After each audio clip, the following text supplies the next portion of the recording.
Hello and welcome to my presentation on the importance of enzymes in biochemical pathways. Today we will be focusing on the enzyme amylase.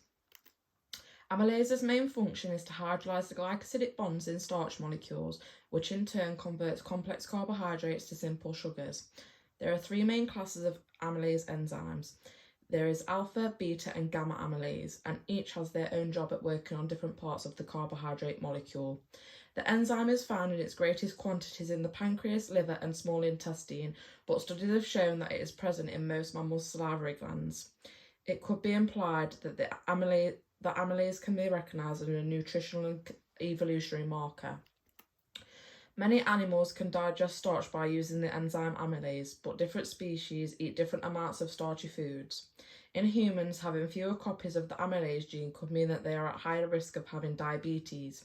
Therefore, graphs like these, stating the number of gene copies in different mammals, can help us better understand how amylase affects health and well-being in humans and animals. For humans, it has been proposed that starch consumption exerted a positive force on maintaining high amylase copy numbers. Similarly, the number increase in dogs has been associated with a change in diet due to domestication. In this practical, using the materials provided, the presence of amylase will be measured using the extracted tissue samples of the gut contents, gut tissue and pancreas of a chosen animal. In the method, starch was added to the samples to determine whether or not amylase was present. If there was amylase present, then it would break down the starch molecules into maltose. The DNS reagent will reduce to 3 amino, 5 nitrosalic acids in the hydrolysis has occurred. This can be measured spectrophotometrically due to the compound being highly coloured.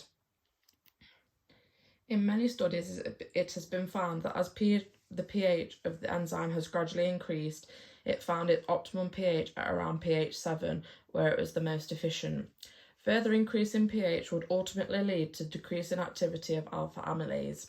This is coherent in most studies which have been taken out. Many amino acids in the enzyme carry a charge. Positively and negatively charged enzymes will attract, causing the enzyme to fold, and also contributes to its overall shape and active site. Changing the pH will affect the charges of the amino acids and cause the enzyme to unfold, consequently changing its shape and active site. Extremes in pH causes the enzyme to denature, but as discussed, this is not always permanent. Collisions between all molecules increase as temperature increases. This is due to the increase in velocity and kinetic energy that follows temperature increases. With faster velocities, there will be less time between collisions. This results in more molecules reaching the activation energy, which increases the rate of reactions. Since the molecules are also moving faster, collisions between enzymes and substrate also increases.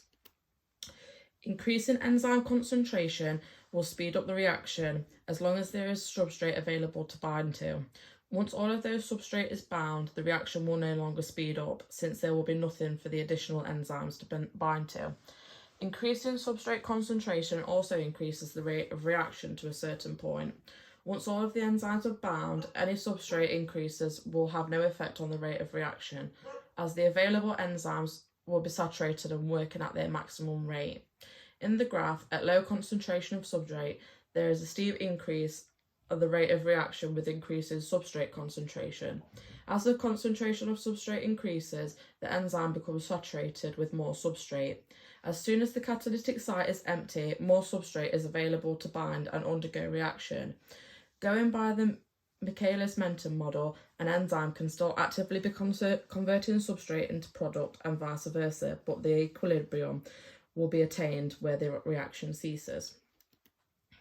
Enzymes can be regulated by other molecules that either increase or reduce their activity. Molecules that increase the activity of an enzyme are called activators, while molecules that decrease the activity of an enzyme are called inhibitors.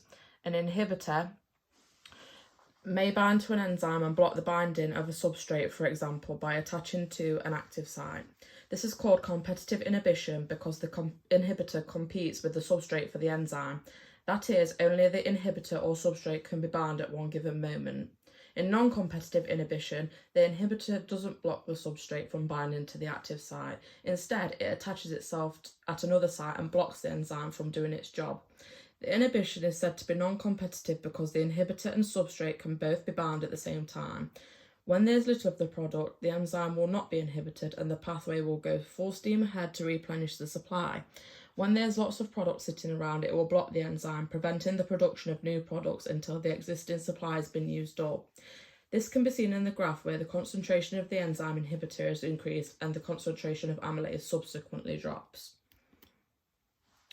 Pancreatitis is the inflammation of the pancreas that causes significant morbidity and mortality throughout the world.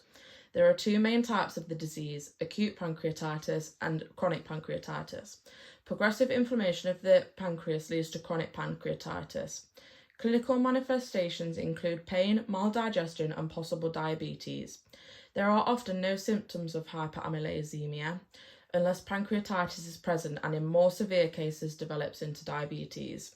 Insulinomas are more commonly seen in large breed dogs such as golden retrievers. Patients with pancreatic neoplasms normally have a very poor prognosis as they are not normally found until later stages of treatment when it is too late. Pancreatic necrosis is a serious infection usually associated with acute pancreatitis. During recurring attacks of pancreatitis, tissues within the pancreas may die, or in other words, necrotize, and later become infected. This condition is called acute necrotizing pancreatitis. It was also concluded that in one study, in the absence of any significant indication of pancreatic disease, amylasuria and amylasemia in bitches with pyometra are a strong indication of renal glomerular disease. Chronic hepatitis is a syndrome which has also been found in dogs, suggesting at some point there has been inflammation of the liver and possible necrosis. Enteritis is an inflammation of the small intestine. Acute pancreatitis can be managed by regulating diet. This appears to be the root of the other diseases caused by unstable levels of amylase. Treatment is available for the other diseases, however, most carry a poor prognosis and lower chances of survival.